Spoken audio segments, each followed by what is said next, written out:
Oh my goodness. So a few weeks ago, I did something interesting. I went for my first solo trip. I went to Switzerland, Italy and Malta. Malta was not so solo, so I'm just gonna leave that out of this video for now. This was something I had wanted to do since 2021. I have sheets and sheets of resources in my Google documents where I'm like, okay, take this bus and random itineraries clubbed together, random countries clubbed together. And it never really happened until this year. I was like, you know what, I really want to go and I'm going to make it happen. So when it was an actual thing that was in the foreseeable future, there was suddenly a lot more facets to it. Going into it, I was very pumped. Like, how hard can it be? Get your stuff together, you know where you want to go, and you go alone. And that's how you do your solo trip alone. You just go. But as a female traveling alone for the first time, I'm somebody who gets anxious traveling alone in my hometown as well, where I have a lot of people. So going so far alone, that time all this was not striking me. And while planning, I thought that I've not figured it out right now, but whenever I do, I will make a video about it for people like me who wanna plan a trip but don't know where to start. I did not go for a pre-made plan or trip. I wanted to do everything from scratch, and I'm also somebody who likes to plan at least a little in advance. I need to know what I'm gonna go there and do, especially if I'm alone. If I was going with somebody, I think I would still be a lot more relaxed, and you know, you can figure it out as the day comes. Come back in one piece. It's been a few weeks, so I think I'm a credible source for all you first timers out there. Accommodation, I stayed in hostels throughout my trip, and I think I'll be making a different video on that because I have a lot to say about that too, because I stayed in hostels for the first time and it was an experience in itself. So I'll mainly be talking about planning a trip to Europe with my experiences, because that's the only trip I've planned. Like where to start from, transport in these cities, budgeting, safety measures, all of the stuff that was useful to me. I'll be putting timestamps below so y'all can see and pick whichever topic is relevant to y'all. Okay, so let's start. First thing, I have a Excel sheet for myself, like a master Excel sheet. I would really recommend having an Excel sheet when you begin planning, so all your information is not scattered everywhere, and start making categories, especially for budgeting, and on interesting blog links that you find, itinerary combinations, all of that stuff. It'll just help you keep all of it together, and you can have like one place to refer to while you do your research. Okay, so the first thing is going to be, if you're planning a trip to Europe, it's a whole continent and there are so many countries. Limit the countries. Don't try to do 10 countries in 10 days. I thought, you know what, I'm going so far, let me do as many countries as I can. And you've seen people do this stuff like backpacking Europe and just going from country to country. In the beginning, I had planned Switzerland, Italy, Spain, Portugal, Malta. It was a logistical nightmare. 3 weeks into my planning, I realized this is not working out. Don't try to do 10 countries in 10 days. It sounds great on paper. It's not practical. You're not going to get to enjoy anything. So basically, after breaking my head for days and speaking to a lot of friends, I'm gonna have to leave out Spain and Portugal out of my itinerary and just focus on 3 countries. It felt like, you know, I'm going for a month but I'm only covering 3 countries. It is okay, it is fine, because each country has so much to it. Once you go there, you're like, okay, there is a lot to see and I will not be doing justice to any of it. You will come back again. It's not a marathon. I was referring to make my trip itineraries. I was referring to travel bloggers, blogs. All of them had such elaborate itineraries. You're moving around in a group and you wanna skim country, you wanna touch, go to the major monuments and leave it. I would not, and that's the best part about taking a trip alone. You don't have to do the mainstream stuff.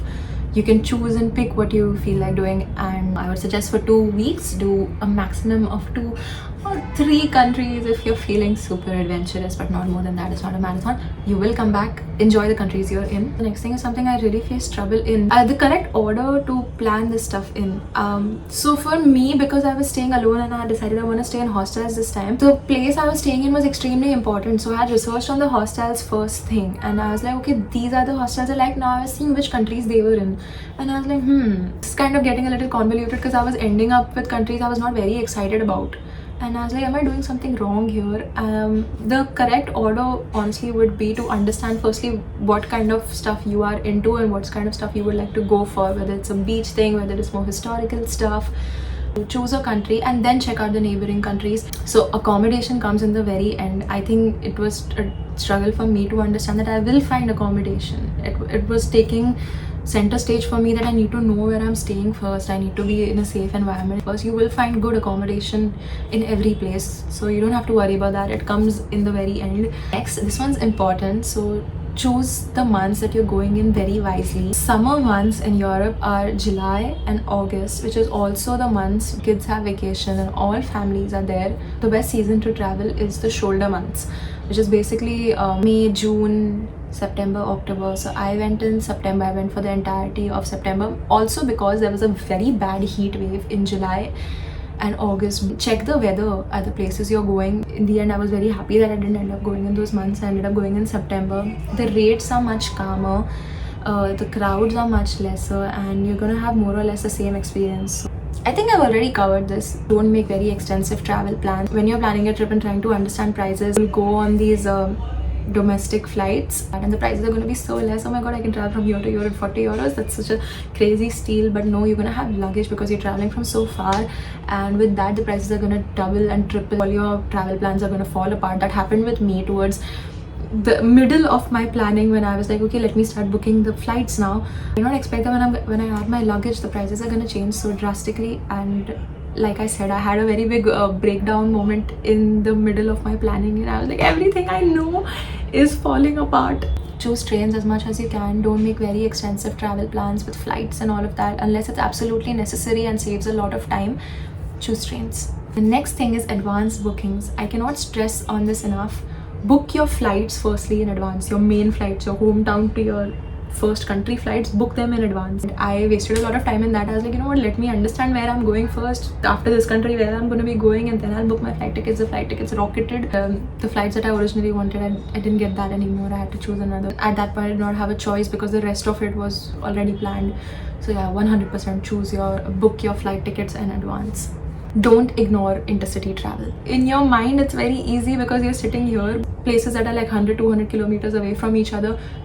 As soon as you have clarity, book your train ticket. They have youth rates if you qualify as a youth and all of that stuff. That's very beneficial. You save a lot of money and you can just take advantage of that instead of waiting for the last minute. So another thing, I was very mesmerized by the concept of interrail. Check if it makes sense for you. It did not end up making sense for me when I calculated the costs. They have specific one country passes and a group of country passes. Just make your itinerary and check. It's actually a leg up on booking the train tickets and flight tickets individually. So after my itinerary was in place, I calculated all the journeys I was going to make, and it seemed like booking the tickets on my own was more cost effective than going for an interrail pass, as much as it seemed like the best option. Budgeting.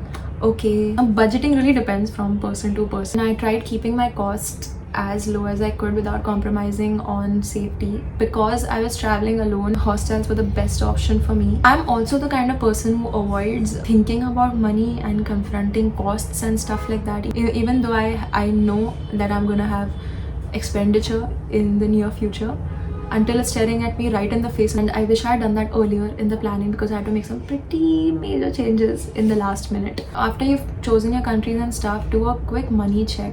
See if it's fitting in your budget and start making changes accordingly. On a day, on average, I spent 25 euros for food. I had an upper limit on the amount I spent on each meal. So for breakfast, it would just be a croissant or some fruits, and then for lunch and dinner it would be max 10 euros for a meal. So I met this girl in one hostel and she told me that she has a traditional meal from every city that she went to, and I was like, yeah, that sounds actually a good idea. So I started doing that too. So every city I went to, I did have a proper traditional meal. So that would get a little expensive, but that would be fine because Switzerland was really expensive when it came to food. Supermarket bought meals were coming up to 13 francs, which is a lot. Switzerland was extremely expensive, so just know that when you go, like, everything about it is expensive. Italy was still good because you could get a nice pizza for 6-7 euros, so that was good. Accommodation varies from country to country, but Western Europe is generally more expensive, so you can expect to spend around like 40 to 50 euros, not the south of that figure. One important tip would be don't buy water for Switzerland or Italy. Carry a foldable water bottle. They have all these fountains everywhere with drinking water, so you don't really need to buy water. When you start buying water, it's expensive. Sightseeing, this is fun. So if you want to have like cool and different experiences, you don't want to just go to museums and see historical places, go on getyourguide.com and Airbnb experiences. That's where to get inspiration also for the kind of offbeat stuff that you can do in these places. Though you don't want to buy that experience, you can just get inspiration. They have some really cool stuff like a farm stay, then just like a sunset cycling across a city. I saw an experience that spoke about paranormal activities in Rome and a walk about that. There are food walks and all of that stuff, which is super fun. So yeah, getyourguide.com and Airbnb, especially Airbnb experiences, has some really good stuff, and you should definitely check it out. For tours and stuff, I chose to take tours for mainly two main things, like visiting the Colosseum, because these tickets get sold out. I don't think the general public ever has a chance to even buy these, so you end up going for a group tour only. But otherwise I chose to go ahead with audio tours, but you can just soak in the vibe too and just chill and you don't need a audio guide. I really thought it was a little overrated because jaan ke bhi kya hi tod liya maine.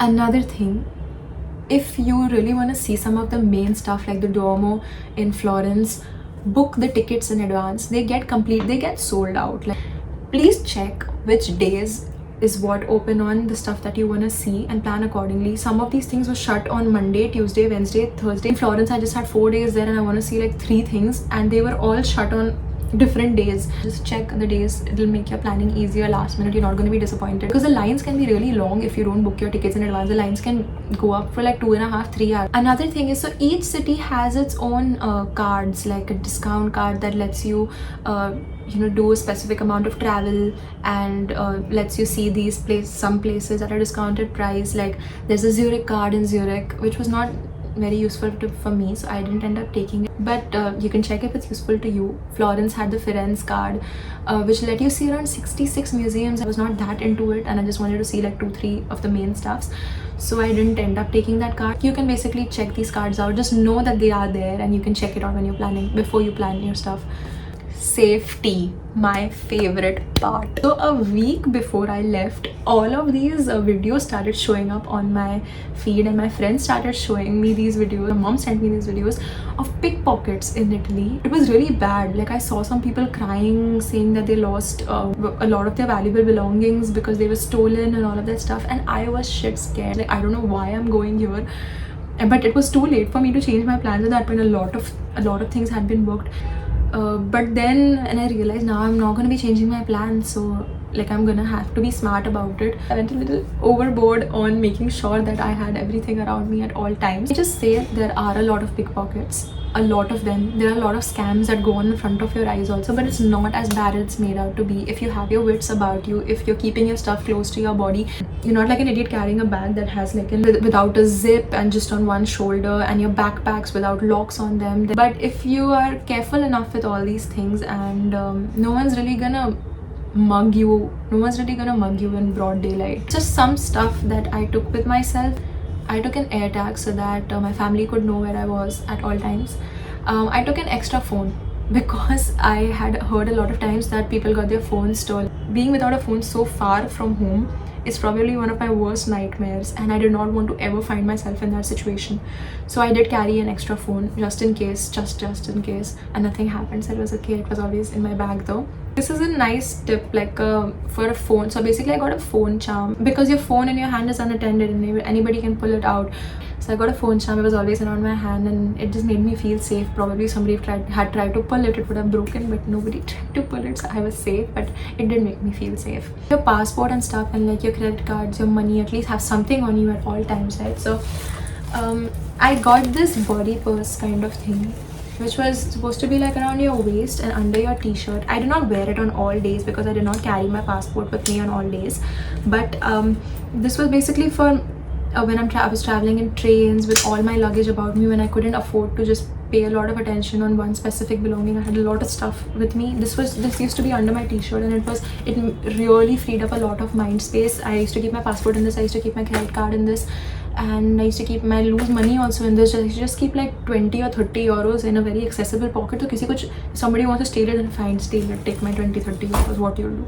Traveling alone and you go to like a beach or something, one of my main concerns was, where am I gonna keep my phone, where am I gonna keep my money, because I'm not gonna come without any of it. I got this bag from Amazon. It's like a waterproof bag that you put around you. You can keep your phone in it, you can go in the sea. Whoa. It had another thing in it. This was very helpful. And then you're narrowing down on your cities and you're narrowing down on your neighborhoods. Go on Reddit, look at the general safety of the area, of the neighborhood, see and understand if it is a place that you would want to be in, that you would want to stay in. When I was planning Italy, I originally had Venice, Milan, Florence, Rome on my list, but I ended up cancelling out Venice because the area, Mestre I think it was called, I read a lot of comments about it being unsafe, and then I just don't take that risk, it's not worth it. For Milan, I have just generally heard that it's an extremely unsafe place. So naturally then that went off my list too. Rome was also supposed to be full of pickpockets, but you know what, I was ready with all my gear. Lastly, I think don't plan too much. If you're anything like me, don't plan too much. So if I usually, when I go out, I always have like a balancing force with me, somebody who is more chill and more relaxed. I was alone, I was with all the voices in my head. Don't plan too much. Best moments I think from my trip were floating in the sea, just going swimming in the sea, eating my sandwich at the beach, sitting next to strangers, because when you're alone, a lot of times they make you sit on tables with people already, that other people who are alone, so you end up talking to them. Just nice conversations I had in the hostel, stuff I could not possibly plan. And I would be more relaxed when I'm planning my next trip. I would be more relaxed during the duration of it. If there's anything specific, or if you all have any questions, you can always ask me in the comments. I hope this helped. I really hope this helped, and I will see you all in the next video.